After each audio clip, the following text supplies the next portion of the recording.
आज पवार साहेब म्हणाले की सर्व प्रादेशिक पक्षांनी काँग्रेसमध्ये विलीन व्हावं. आता उभाटा तर झालेलंच आहे पहिल्यापासून काँग्रेसीकरण. काय राहिलंय का शिल्लक? सावरकरांचा अपमान करणाऱ्यांना काय बोलतात का ते? हे बाळासाहेबांचे विचार विसरले.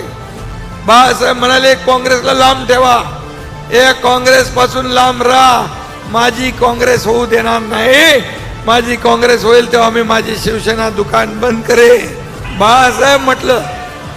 आणि त्या बाळासाहेबांचे विचार तुम्ही सोडले आणि खुर्चीसाठी सगळं सोडलं, कमरेवरचं सोडलं, डोक्याला गुंडळलं. काय राहिलंय तुमचं? काय मिळवलं? काय घालवलं? काय कमवलं? आणि आज तुम्हाला काँग्रेसची भाषा, पाकिस्तानची भाषा बोलणाऱ्यांच्या बरोबर मांडीला मांडी लावून बसावं लागतंय. मी